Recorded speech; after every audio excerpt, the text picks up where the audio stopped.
8505페이지 6장 11절로부터 18절. 마음을 넓힐 것과 불신자와 멍에를 매지 말 것을 권고하는 내용인데, 고린도인들이여 너희를 향하여 우리의 입이 열리고 우리의 마음이 넓었으니 너희가 우리 안에서 좁아진 것이 아니라 오직 너희 심정에서 좁아진 것이니라. 내가 자녀에게 말하듯 하노니 보답하는 양으로 너희도 마음을 넓히라. 참 말이 아름답잖아요. 참 이제 번역된 거지만은 어쨌든 그 말의 흐름은, 문장의 흐름은 참 이뻐요. 말 자체가. 물론 뭐 바울이 공부도 많이 했다고 하지만은 그래도 하나님께서 그 마음에 아름다운 마음, 그런 마음을 주었기 때문에 표현도 아름다울 수밖에 없죠. 고린도인들은 사실 사악하잖아요. 지금 막 애매하게 복음을 위해서 고난당하고 순환당하고 있는 바울을 더 진구렁창에, 아주 진창에 빠뜨리는 그런 아주 사악한 무리들인데도 너희를 향하여 내가 정말 입이 열렸다. 사실 자기를 욕하고 비난하는 사람들에게, 이건 바울이고 이건 고린도인들이고, 고린도인들이 바울을 막 공격하는데 바울이 자존심이 있지 여기 입이 열리겠어요? 안 열리죠. 입이 좀처럼 안 열리는데 내가 입을 열었다. 그리고 우리의 마음이 넓었다. 입도 열리고 마음도 넓어졌다. 이게 마음이 넓었다는 말은 하나님 중심으로 내가 생각을 한다, 그 말이죠. 그래서 어렵게 생각할 필요 없습니다. 우리가 성경에서 하나님 살아계신 것, 하나님 여호와 살아계시고 여호와 외에는 다른 신이 없는 것이 확인되기 때문에 모든 걸 여호와 하나님을 기준으로 생각하고, 여호와 하나님 기준으로 계획하고, 여호와 하나님 기준으로 행동하고, 이게 확인만 분명해서 확신만 오면 내가 하려고 노력해서 되는 것이 아니라 자연히 그렇게 되지는 거죠. 간단하잖아요. 예를 들어서 우리 가정에 딱 아버님이 살아계시다. 그러면 자녀인 내가 누구 중심으로 생각이 돼요? 당연히 아버지 중심으로. 내가 아파트를 팔까? 또 선산을 내가 팔까? 팔아서 사업을 할까? 그렇게 자기 마음대로 생각이 안 되죠. 아버지의 뜻이 무엇일까? 당연하잖아요. 그러니까 우리가 하나님이 살아계시다는 것, 여호와 하나님이 분명히 살아 존재해서 역사와 만물을 자기의 정하신 뜻대로 운행한다는 사실이 확실히 믿어지기만 하면 하나님 중심으로 생각하는 건 너무 당연한 거예요. 생각이 하는 게 아니라 생각되어지는 거죠. 바울도 내 마음이 넓어졌다고 하는 것은 하나님 살아계시니까, 하나님이 분명히 살아계시는데 좁은 내 마음을 가지고 나도, 너희들이 나를 욕한다고 해서 나도 너희들을 욕하지는 않는다, 이 말이에요. 내가 너희와 맞붙어서 이렇게 싸움하고 지지고 볶고 안 한다, 이거죠. 참, 그래서 이제 제가 처음에는 초기에는 20대 좀 지나서는 20대에는 존경하는 사람 하면 바울 그랬어요. 바울. 존경하는 사람, 바울. 그런데 지금 이제 바울을 존경하는 게 아니라 바울을 바울 되게 하신 성령의 능력을 의지하는 거죠. 성령의 능력이 바울을 바울 되게 한 거거든요. 그러니까 내가 볼 때 참 그 사람 참 치졸하다, 치사하다, 이런 생각이 사람인지라 어떤 때는 척 들 수 있잖아요. 아차, 네, 그러죠. 그런 생각하다가도 아차. 그러면 결국 치졸하다고 생각했지만은 그 사람을 치졸한 인간으로 대하는 행동은 아무래도 늦어지거나 나타나지 않는 거죠. 왜? 아하, 하나님이 그 사람의 마음을 좁게 만들어 놓으니까 그렇게 옹졸하게 생각하고 옹졸하게 행동하는구나. 누가? 하나님께서 성령을 통해서 그렇게 넓은 마음을 안 주니까.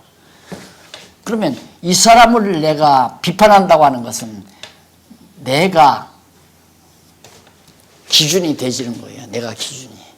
그러니까 내가 나 스스로 된 줄로. 그러니까 내가 이 사람을 비판하고 욕하지 않는 것도 하나님께서 나에게 은혜를 베풀어 깨닫게 하셨기 때문에 나로 하여금 그렇게 넓은 마음을 가지고 입도 열고 마음도 넓히게 하나님께서 성령께서 역사하셨다. 그런 얘기입니다. 그래서 이것이 이제 기독교 윤리의 핵심이에요. 지금 제가 말씀드리는 이 내용이 기독교 윤리, 이렇게 윤리학을 만들어낼 수 있죠. 윤리학. 근데 그런 거 필요 없어요. 내가 볼 때는 그런 막 그 복잡한 내용들이 필요 없어요. 그냥 성경을 알면 성경 안에 다 있어요. 모든 게 다 있어요. 전부가 다. 그러니까 성경만 알면 그러잖아요. 정치학도 있고 윤리학도 있고 사회학도 있고 인문학도 있고 뭐 없는 게 없어요. 성경 안에 전부가 다 있어요. 처세학도 있고. 자, 그래서 바로 너희들 마음을 넓히라고 이렇게 제발 우리가 입을 열고 마음을 넓혔으니까 너희가 우리 안에서 좁아진 게 아니다. 너희들이 지금 마음이 좁아졌는데 오직 너희 심정에서 우리 안에서 좁아진 게 아니고 너희 심정, 너희 스스로 안에서 너희들이 그냥 완전히 옹졸해져 버렸다. 상대를 이해하지 못하고 험담하고 비난하고 욕하고 정죄하고 오직 너희 심정에서 좁아진 것이니라. 내가 자녀에게 말하듯이 내가 사랑하는 내 자녀에게 말하듯이 보답하는 약으로 자녀에게 말하듯이 그렇게 이쁘게 너희에게 말하니까 제발 여기에 보답하는 양으로 너희도 마음을 좀 넓혀다오. 간청을 하죠. 너희는 믿지 않는 자와 멍에를 같이 하지 말라. 의와 불법이 어찌 함께하며 빛과 어둠이 어찌 사귀며 그리스도와 베알리알이 이게 귀신의 영 아니에요. 베알리알이 어찌 조화되며 믿는 자와 믿지 않는 자가 어찌 상관하며 하나님의 성전과 우상이 어찌 일치되리요. 우리는 하나님의 성전인데 우리는 살아계신 하나님의 성전이라. 우리가 하나님의 성전인데 이와 같이 하나님께서 가라사대 내가 너희 가운데 저희 가운데 거하여 두루 행하여 나는 저희 하나님이 되고 저희는 나의 백성이 되리라 하였느니라. 우리가 하나님의 백성이고 하나님은 우리 하나님이 됐다. 그러므로 주께서 말씀하시기를 너희는 저희 중에서 나와서 따로 있고 부정한 것을 만지지 말라. 내가 너희를 영접하여 너희에게 아버지가 되고 너희는 내게 자녀가 되리라. 전능하신 주의 말씀이니라 하셨느니라. 바울이 자기를 아버지처럼 취급해요. 너희는 내 자녀가. 자기를 통해서 복음을 받고 그렇게 됐기 때문에 내가 아버지처럼 자녀에게 하듯이 말하는 거니까 내 권고를 들어라. 이제 이런 얘기죠. 자, 그 다음 이제 세 번째 권고 가운데 세 번째 권고는 마음으로 영접하라. 그러니까 너희들이 마음이 이렇게 옹졸하니까 나를 받아들일 수가 없다. 좁은 마음에 어떻게 바울이 들어가겠어요? 바울의 마음은 이렇게 넓은 마음을 가지고 있는데 큰 종제기 안에 큰 대접이 어떻게 들어가느냐 이 말이죠. 제발 너희들 옹졸한 마음을 넓혀라. 나를 영접할 수 있도록 그 얘기죠. 아주 그 바울의 말이 너무너무 논리적이고 체계적이고 서신자가 다 그래요. 너무 논리적이고 아주 체계적이고요. 그래서 알고 보면 참 좋다는 얘기죠. 그래 이런 공부를 여기 지금 조 목사님 손자 녀석 저 초등학생이거든요. 지금 이 강의를 다 듣고 있어요. 이게 이 성경의 논리만 들어가면 우리 박 교수가 논리학 전공이다시피 한 분이거든요. 근데 논리학도 그냥 성경으로 가르쳐요. 논리학도 성경만한 논리가 없다는 거죠. 일반 논리는 기껏해야 3단 논법인데 성경은 10단 논법이라고 10가지의 논법. 아까 말했잖아요. 양쪽 가로에서 동그라미에서 양쪽 가로로 한쪽 가로로 그 다음 가로 없는 것으로 그 다음 절, 장, 권, 서, 총서 그 다음 1권, 2권 그 다음 1편, 2편, 3편 편 그 다음 장, 절, 항, 목 그 다음 양쪽 가로, 소목 그 다음 소소목. 그래서 10여 단계의 논리가 바로 이런 논리는 없다는 거죠. 이런 논리는 세상 학문에서 기껏해야 3단 논법이라 이래서 이렇고 이렇다라고 하는 거. 이래서 이렇고 이렇기 때문에 이렇다. 그게 이제 3단 논법 아니에요? 쉽게 말하면. 그런데 성경은 10단 논법으로 형성이 돼가지고 이 방대한 66권 성경 자체가 하나의 주제로 핏줄이 연결되듯이 전부 연결돼가지고 이게 정리가 되기 때문에 이 뇌가 뇌의 세포가 엄청나게 많다고 그러잖아요. 내 숫자는 기억을 못하겠네. 엄청나게 많은데 그 세포를 다 신경계를 통해서 다 걷어잡잖아요.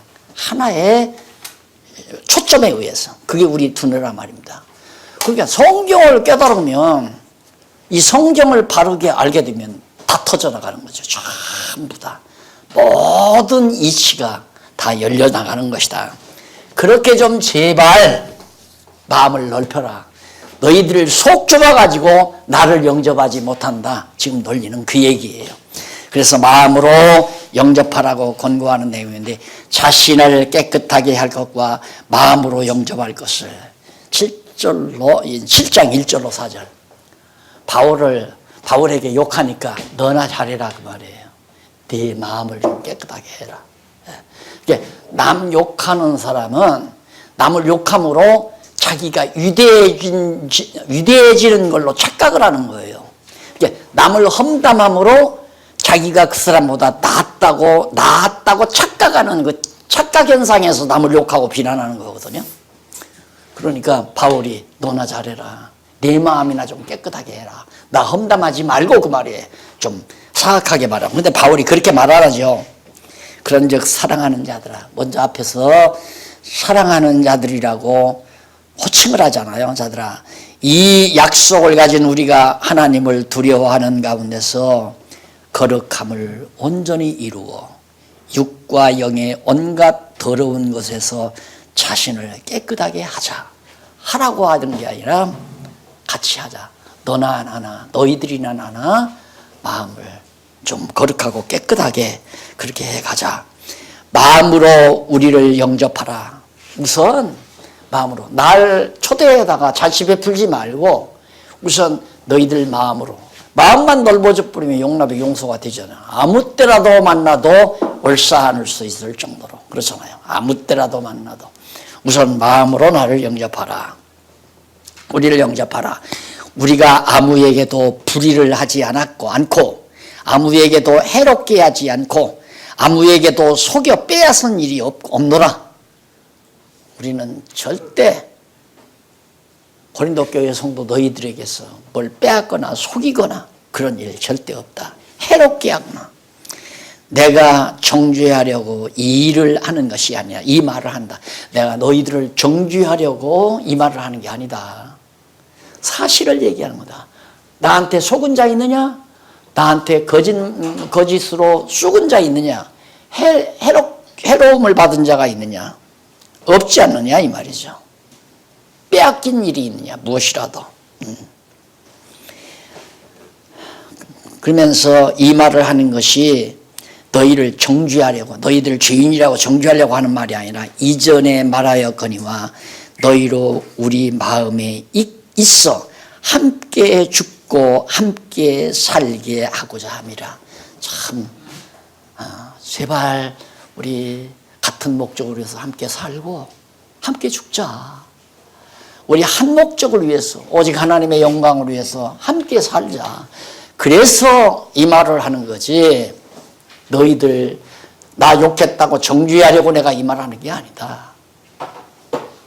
그러니까 바울은 지금 고린도 교회 성도들, 자기를 욕하는 자들을 미워하지는 않잖아요. 아무 때라도 고린도 교회 성도들이 돌이키기만 하면 얼싸안을 그런 확신을 가지고 있어요. 그런 상태가 돼 있고 하고자 함이라. 내가 너희를 향하여 하는 말이 담대한 것도 많고 너희를 위하여 자랑하는 것도 많으니 너희가 우리의 모든 환난 가운데서도 위로가 가득하고 기쁨이 넘치는도다. 내가 우리의 모든 환난 가운데서, 내가 우리의 모든 환난 가운데서 위로가 가득하고 기쁨이 넘치는도다. 바울은 지금 많은 환난을 당하지만은 위로를 받고 있고 기쁨이 충만하다. 이 내용에서 우리가 유추할 수 있는 게 뭐냐면, 자기가 행복하면 남의 허물을 보지 않는다. 그러니까 예를 들면, 죄송합니다. 이런 예가 좀 너무 하는지 모르지만은, 생활 수준이 낮은 어려운 생활을 하고 있는 그런 사람들이 모이면 남을 올려놓고 단도질을 합니다.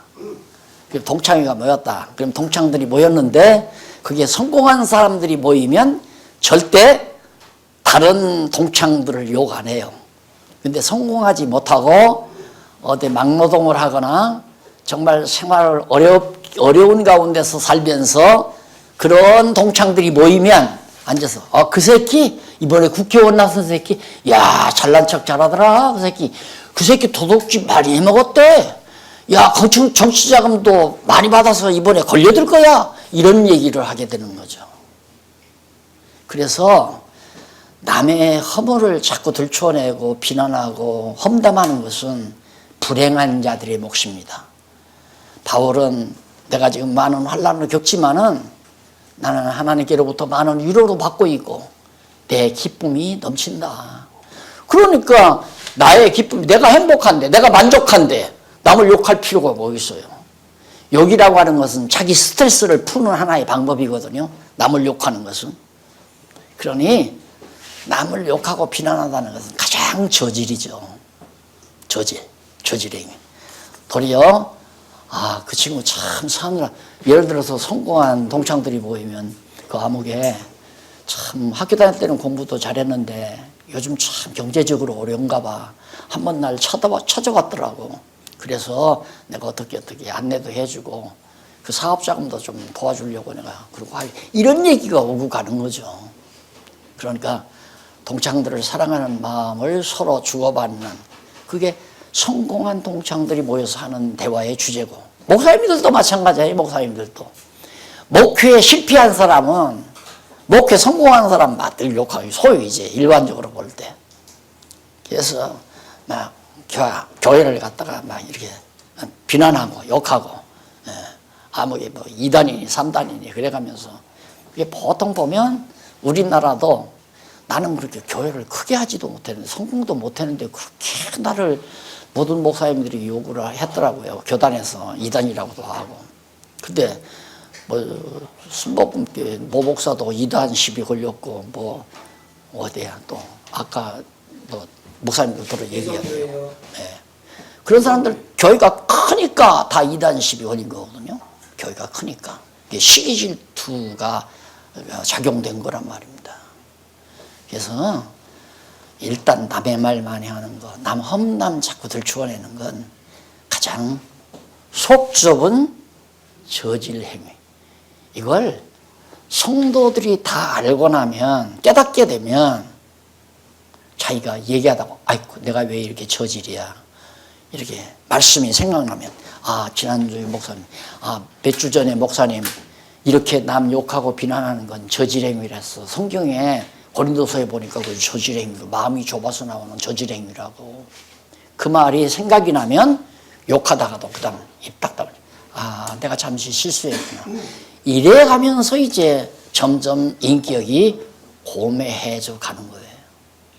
성경 하나님의 말씀 배우고 정말 그 말씀의 능력으로 인격이 점점 가다듬어 가지지 않는다는 건, 그건 밥 먹었는데 배부르지 않다는 말이나 똑같은 거예요.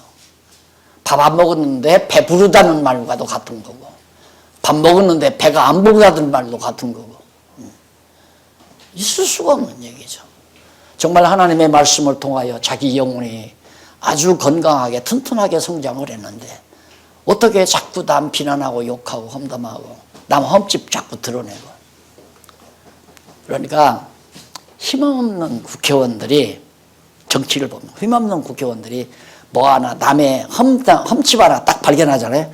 그러면 딱 증거품 갖고 다 간지고 있어요. 언젠가 저 녀석 내가 한번 축 버리고 드러나야겠다. 그때 이제 아주 기가 막힌 도구로 쓰려고. 가장 치졸한 행위죠. 남의 실수한 것을 딱 간직해서 언젠가는 그것으로 저 인간을 쳐눕히려고 계획한다고 하는 것은 약자의 비열한 극치예요. 약자의 비열한 극치. 그런다고 해서 올라서나요? 하나님께서 들어 올려주어줘야 올라서는 거고, 하나님께서 낮아주면 천하 없어도 낮아지는 거고. 그래서 마음으로 우선 영접할 것을 당부하면서, 절대 내가 너희들에게 실수한 일 없다. 너희를 위하여 자랑하는 것도 있으니 내가 우리의 모든 환난 가운데서도 위로가 되고 기쁨이 넘친다. 많다. 그 다음 5절로 10절 넘어가서 11장 11페이지. 환난 중에도 기쁘게 한 것과 뜻대로 근심한 것을 칭찬하는 내용입니다. 자, 환난 중에도 기쁘게, 누가? 성령께서 나를 환난 중에도 기쁘게 했고, 근심도 하나님의 뜻대로 근심하게 했다 하는 얘기예요. 내가 기뻐하는 것이나 근심하는 것이나 하나님의 손에 다 달려있다. 하나님이 나를 기쁘게도 하고 근심하게도 하고.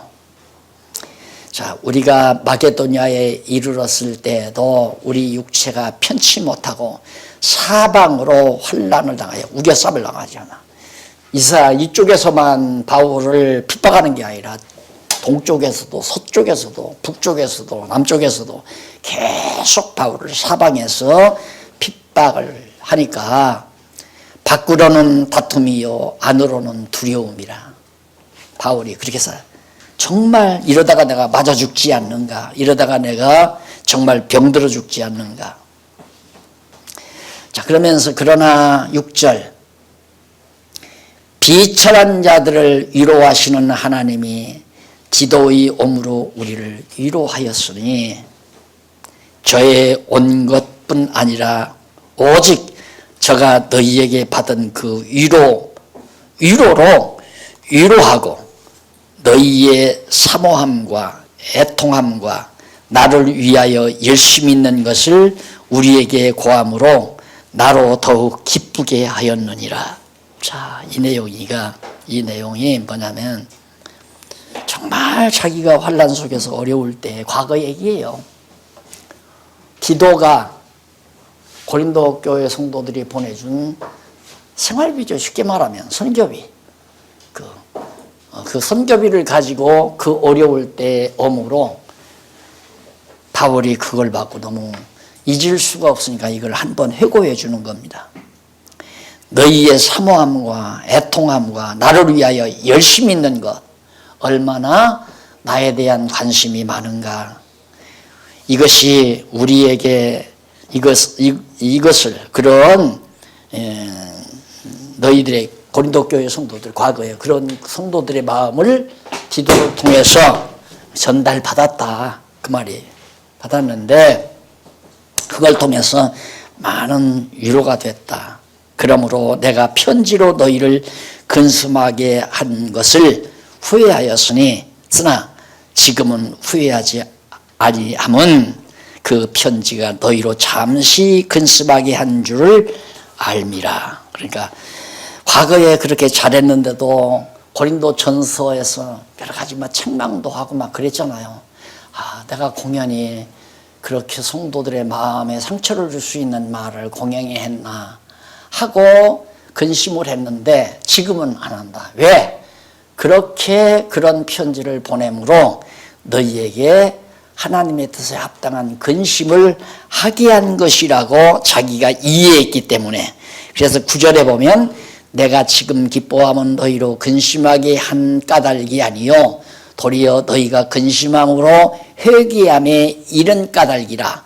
너희가 하나님의 뜻대로 근심하게 된 것은 우리에게서 아무 해도 받지 않게 하려 함이라. 그 말이에요. 하나님께서 첫 번째 보낸 편지를 통해서 너희로 하여금 하나님이 근심하게 했다. 그래서 잘못된 상태에서 돌아서게 하려고, 회개하게 하려고 하나님이 그렇게 했다. 그래서 하나님의 뜻대로 근심하게 된 것은 우리에게서 아무 해도 받지 않게 사도 바울이나 디모데를 통해서 어떤 해로움도 당하지 않도록 하시려고 하나님께서 그렇게 근심하게 한 거다. 10절 하나님의 뜻대로 하는 근심은 후회할 것이 없다. 하나님의 뜻대로 하는 근심, 그게 바로 이거 잘못했으니 어떡하나, 이 근심 아니에요? 바울에게 우리가 너무했다, 이것도 정말 하나님의 뜻대로 하는 근심이나 좋은 근심. 이런 것들은 하나님의 뜻대로 하는 근심은 사망을 이루는 것이니라. 세상 근심은, 하나님의 뜻대로 하는 근심은 후회할 것이 없고 구원에 이르게 하는 회개를 이루는 것이고, 세상과 육신의 소욕에 의한 근심은 도리어 사망에 이르게 한다. 그러니까 근심하면 안 됩니다, 근심하면 안 됩니다 이러지만 근심도 좋은 근심이 있고 나쁜 근심이 있다. 성령의 소욕에 의한 근심은 우리의 영혼을 더욱 강건하게 만들죠. 그러나 육체의 소욕에 의한 근심은 우리의 육신의 모든 우리의 기를 약화시켜요. 근심이라고 하는 것. 그게 내가 의사는 아니지만 질병은 뭐냐면 기가 약해지면 면역력이 약하다고 그러잖아요. 면역력이 약하다는 말은 기가 약하다는 말입니다. 기가 약해지면 기분이 안 좋아요. 기분이 좋지를 않아요. 그래서 아까 누가 웃는 복음? 누가 웃는 복음을 아까 어느 목사님이 그러고 웃으면 복이 온다면 웃으면 병 나는다니. 그 웃으면 기분이 좋은 거 아니에요. 기분이 좋으니까 결국 면역력이 강화되는 거고, 면역력이 강화되니까 질병이 틈타지 못해서 건강해지는 거고, 기가 강해지면 모든 몸에 있는 병균도 다 퇴치시키는 거고. 그래서 이 기분이라는 게 너무너무 좋은데 그렇게 막 억지로 웃어가지고 기분 좋은 것은 순간입니다. 순간. 그러니까 이 몸이라는 게 너무 급한 업다운이 되면 그것도 병이에요. 너무 기뻤다가 너무 슬펐다가 이것은 몸을 약화시키는, 항상 평온한 상태에서 기분이 좋은 평안한 상태가 기분이 제일 좋잖아요. 그 상태가 너무너무 좋은 것이다. 근데 바울이 바로 그거예요. 근심. 내가 하나님 앞에 너무너무 하나님의 뜻에 어긋나는 행동을 했구나 해서 근심하고 있다는 것은 좋은 생각이죠. 그런 좋은 생각은 반드시 우리에게 평안을 가져다 줄 수 있는 좋은 계기가 되는 겁니다. 그래서 세상 근심은 죽이는 거지만 하나님의 뜻대로 하는 근심은 도리어 생명에 이르게 한다. 7장 11절로 16절에 보면 근심의 결과들로 인해서 위로와 기쁨을 얻게 함을 칭찬을 합니다. 자, 도리어 이제는 권고하면서 권고에다 칭찬, 이 안에 이제 칭찬이 들어가요. 이게 쉽지 않습니다. 미워 죽겠는데, 예를 들어서 막 욕하고 억울하게 막 비난하고 이렇게 하는 자들에게 내가 미움이 꽉 차 있는데 칭찬이 나와요, 안 나와요? 내가 편안해야 나오죠. 내가 행복해야 남에 대한 칭찬이 나와요. 그러니까 비교적 성공한 사람들이 모이면 남을 칭찬하는 얘기가 나오는 거고, 성공하지 못한 그런 자들이 모이면 남을 비난하는 말이 나오고, 그건 당연한 거 아니겠어요? 그러니까 교회도 성도들이 늘 마음의 기쁨과 평안, 하나님의 말씀을 듣고 행복합니다. 정말 큰 재산은 없어도 나는 마음이 늘 편안합니다. 이렇게 성도들의 신앙이 자라기만 하면 교회가 발성이 없어요. 남을 욕하거나 비난하거나, 누가 와서 목사님한테 고자질하는 사람도 없어요. 고자질. 제일 곤란한 것이 성도들이 성도 중에 누가 뭐 나한테 이제 선물을 사들고 들어와요. 들어와서 목사님 수고하십니다. 정말 목사님에게 이제 온갖 뭐 아약이라고 그럴까 뭐 배려를 다 해놓고는 한마디가, 그런데 목사님 아무개 집사 있잖아요. 그 집사님이 목사님을 얼마나 욕하고 다니는지 몰라요. 이렇게 떡 하는 얘기는 자기가 볼 때 목사님의 관심이 거의 집사에게 가지 말고 자기에게 와주기를 바라는 그런 마음에서 그 행동을 하는 거거든요. 제일 곤란한 거 아니에요. 그래서 내가 언젠가도 말했지만, 아이 집사님도 가끔 그러잖아. 집사님도 뭐 마음 속상하면은 목사님 가서 욕하고 그러겠지 뭐. 사람은 다 그러는 거야. 해버리고 말해야지. 그래? 그거 참 못됐네? 어느 선배가 나한테 그걸 가르쳐 주더라고요. 목사님이 목회 성공하는 방법. 누가 당신에게 와서 남을 욕하거든 같이 그 욕을 해주라 이거예요. 같이 욕을 하고 같이 비난하고. 웃기는 소리지. 그래서 자기는 성공했다는 거예요. 근데 나는 같이 비난한 게 아니라, 아이 당신도 속상하면 뭐 나 욕하겠지 뭐. 사람은 다 그런 거 아니야. 속상하면 남 욕하고 비난하고 다 그러는 거지 뭐. 그러니까 다시는 안 해요. 그 다음에는. 그리고 내가 또 이렇게 공개적으로 얘기한다 하면은 나한테 와서 남말하는 성도가 거의 없어요. 해봤댔자 속 보이는 거니까. 아이고 목사님은 속을 다 읽어버리네. 영안이 떴다는 거죠. 영안이 떠서 그런 게 아니라 인간 심리를 성경을 통해서 깨닫고 나니까 다 보이는 거죠. 저 사람이 왜 저렇게 행동하는가 다. 그래서 거기를 보면 그렇게 나와요. 보라, 하나님의 뜻대로 하게 한 이 근심이 너희로 얼마나 간절하게 하며 얼마나 변명하게 하며 얼마나 분하게 하며 얼마나 두렵게 하며 얼마나 사모하게 하며 얼마나 열심히 있게 하며 얼마나 벌하게 하였는가. 너희가 저 일에 대하여 일절 너희 자신의 깨끗함을 나타내었느니라. 그러니까 첫 번째 편지를 받고 너희들이 얼마나 근심하고 염려도 하고 마음이 뜨겁기도 하고 분하기도 하고 그랬겠느냐. 그런데 그걸 통해서 저 일에 대해서 일절 너희 자신의 깨끗함을 너희들이 이제 나타내게 됐다. 그러니 그 근심이 얼마나 좋은 거냐. 12절. 그런즉 내가 너희에게 쓴 것은, 왜 이걸 썼느냐. 지금 쓰고 있는 것은 그 불의행한 자를 위한 것도 아니요, 그 불의당한 자를 위한 것도 아니요, 오직 우리를 위한 것이니, 우리 자신을 위해서 내가 이 글을 쓴다.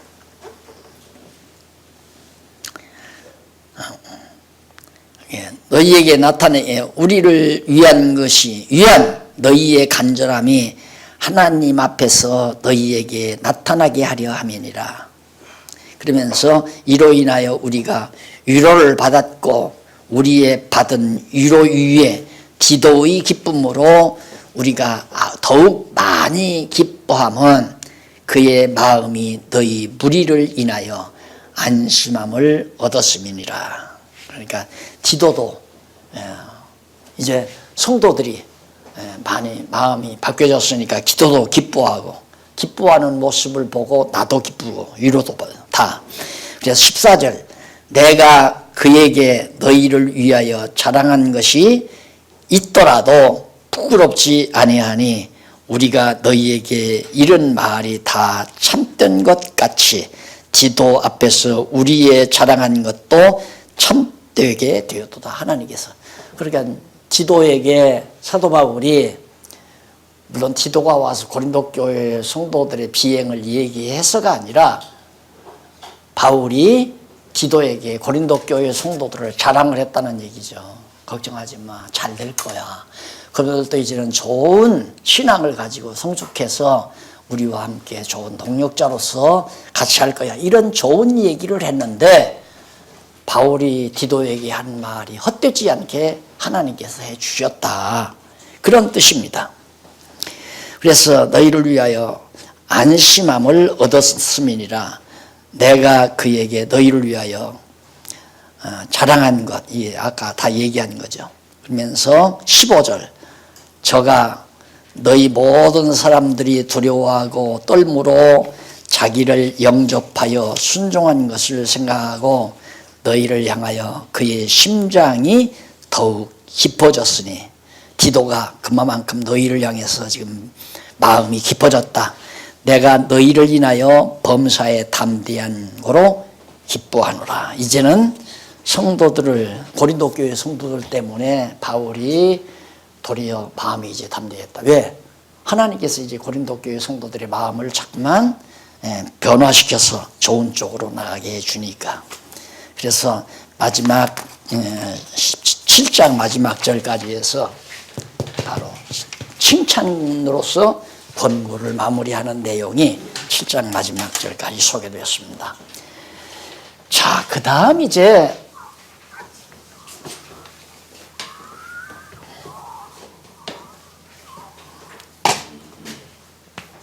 네 번째입니다. 마지막 고린도후서 마지막 부분. 네 번째로 건덕을 위한 협력이에요. 협력. 이제 8장에서부터 13장까지. 참 너무 바울의 그 단합에서 일치를 이루자. 여기 이제 전서는 단합, 그 다음 일치 아니에요? 이게 전서에서 말해 단합하자, 그리고 일치를 이루자. 그러면서 자, 일치를 이루려면 화해하자. 서로 우리가 화해하자. 근데 화해가 지금 이제 전서를 통해서 점점 이루어져 가는 것에 대해서 사도 바울이 긍정적으로 지금 얘기하면서 칭찬까지 했잖아요. 그러면서 이제는 그러므로 화해가 되면 우리 같이 협력하자. 협력이라는 말이 힘을 모으자는 얘기는 힘을 모으자. 그런데 누가 한문 선생님이 그래서 십자가를 중심으로 힘을 다 같이 모으는 것이 협자다, 뭐 그렇게 얘기를 하는데, 뭐 그런 뜻으로 한문을 만들었는지 안 했는지 나는 한문 전공을 안 했으니까 모르겠지만은 그리스도 중심으로 힘을 모은다는 것은 맞는 얘기예요. 그러나 우리 인간들끼리에서 말한다면 협력보다 나는 합력이라는 말을 좋아해요. 그러면 협력은 무슨 뉘앙스가 있느냐면 내가 하는 일에 당신이 나를 도와달라. 내 하는 일에 힘을 좀 모아달라. 그런 뉘앙스가 협력이라는 말에 자꾸만 느껴져서 나는 합력이라는 말로 더 좋아합니다. 제가 합력. 누구를 위한 힘을 모으는 것이 아니라 오직 그리스도 주를 위해서, 하나님의 영광을 위해서, 하나님의 선하신 뜻을 위해서 우리의 모든 힘을, 어떤 사람은 지혜를, 어떤 사람은 건강을, 어떤 사람은 기술을, 어떤 사람은 재물을, 각각 하나님께 받은 은사 따라 그런 모든 힘들을 모아서 하나님의 영광을 드러내는 뜻을 시행해 나가는 그것이 바로 교회 생활이죠. 영적 교회 생활, 신령한 예배 생활. 자, 이것이 바로 교회를 이루는 구체성입니다. 그럼 예를 들어서 우리 교회에 50명이 왔어요. 50명이 오면 이 50명들의 힘을 어떻게 하면 모을 수 있을까? 그건 다른 거 아니에요. 똑같이 힘쓸 수 있는 목적을 하나로 정해놓고 오직 하나님의 영광만으로 해. 죽어도 주를 위하여 살아도 주를 위하여 산다고 하는 그 삶의 목적이 딱 설정될 때까지 하나님의 말씀으로 양육하는 거죠.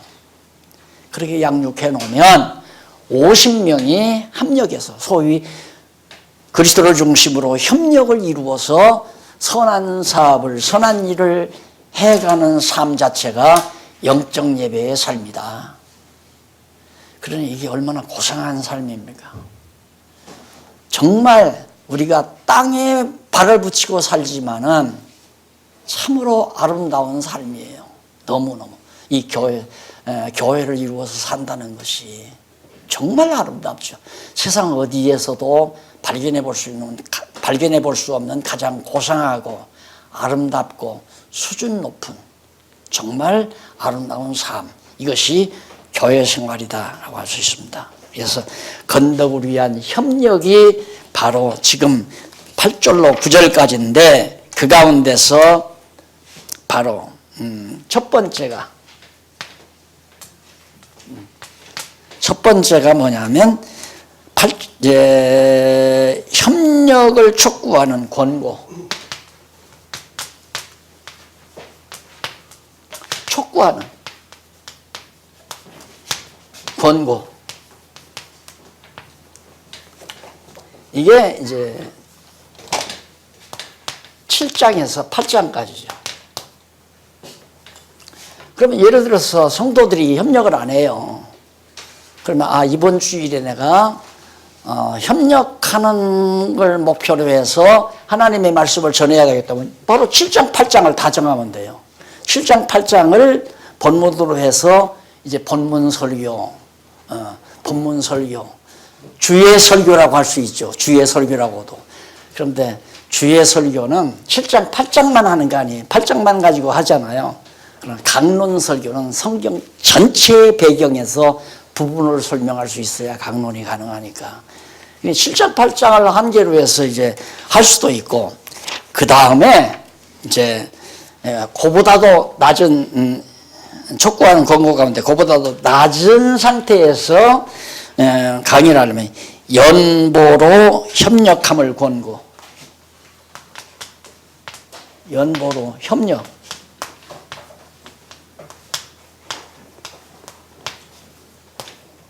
협력을 구체적으로 어떻게 하는가?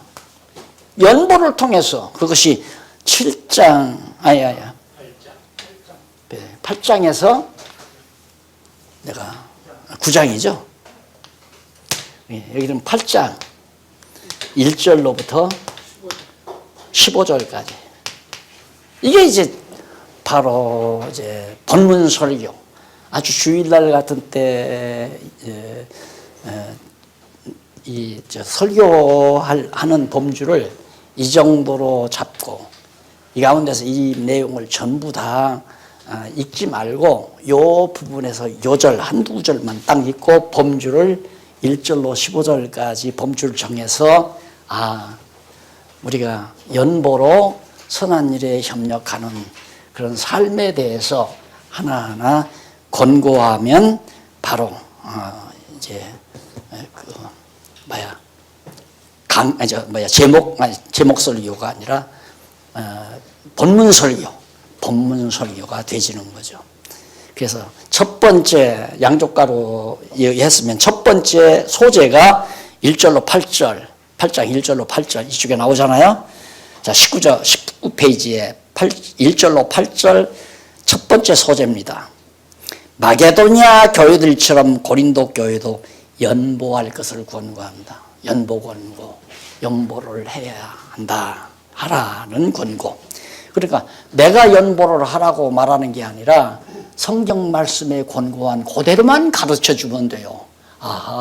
그런데 내가 내 말로 여러분 연보해야 됩니다. 연보 생활 하십시오. 왜 연보를 안 합니까? 한다면 사람들이 들을 때, 저 사람 자기 먹고 살려고 저렇게 발악을 하는구나. 이렇게 듣는 사람이 있을 수 있어요. 그러나 성경을 읽으면서 이것이 무슨 뜻인지를 그대로 이제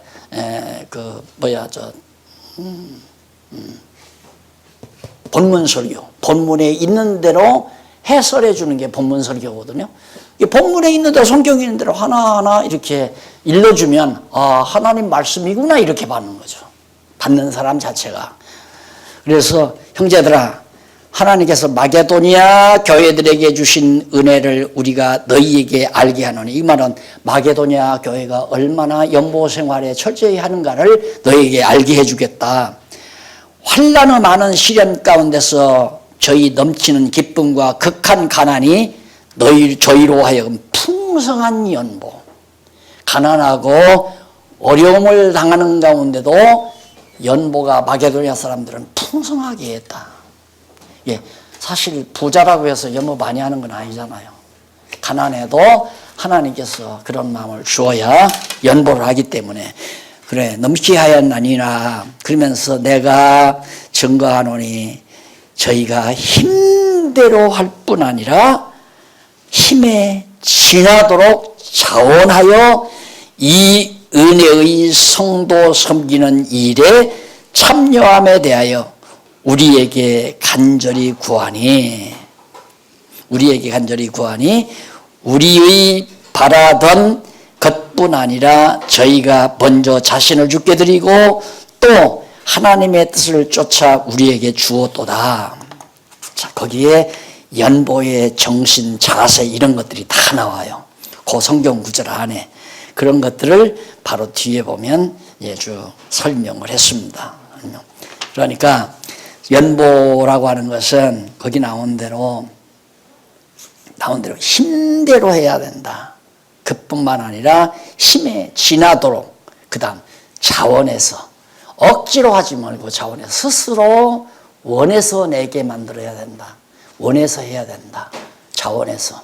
그리고 힘에 지나도록 마게도니아 성도들은 그렇게 했다 하는 얘기죠. 그러면서 이 은혜와 성도 섬기는 일에 참여함에 대하여 우리에게 간절히 구하니 우리의 바라던 것뿐 아니라 저희가 먼저 자신을 주께 드리고, 먼저 하나님 앞에 자신을 먼저 주께 드리고 또 하나님의 뜻을 쫓아 우리에게 주었도다. 하나님께 먼저 자신을 드리고 연보는 우리에게 주었다. 우리에게 보내주었다. 그러니까 하나님 앞에 자기를 드린, 사나 죽으나 주의 것이라고 바쳐지지 아니한 사람은 연보 행위가 불가능한 거죠. 그럴 때는 이제 조건을 달려. 안 하면 하나님이 벌 준다. 해야 하나님이 복을 준다. 이런 방법으로 연보를 내게 하는 것은 그건 아니잖아요. 그건 아니란 말입니다. 정말 연보하고 싶은 마음이 우러나게 해서 연보를 하게 만드는 것. 기도하십시다. 자비하신 아버지 하나님, 정말 성령의 감동하심으로 바울을 통해 이 놀라운 진리의 말씀을 우리에게 전해주신 하나님 아버지 정말 감사합니다. 성경이 아니었다면 우리가 어떻게 이 고상하고 아름다운 신령한 양식을 어디서 무엇으로 취득할 수 있겠사오리까. 오늘 우리들 주의 말씀 안에서 함께 기쁨을 나눈 이 귀한 말씀, 우리 함께 공유하면서 굶주린 많은 영혼들을 배부르고 풍성하게 만드는 일에 크게 쓰임받는 귀한 종들 되게 해 주시옵소서. 예수님 이름으로 기도드립니다. 아멘.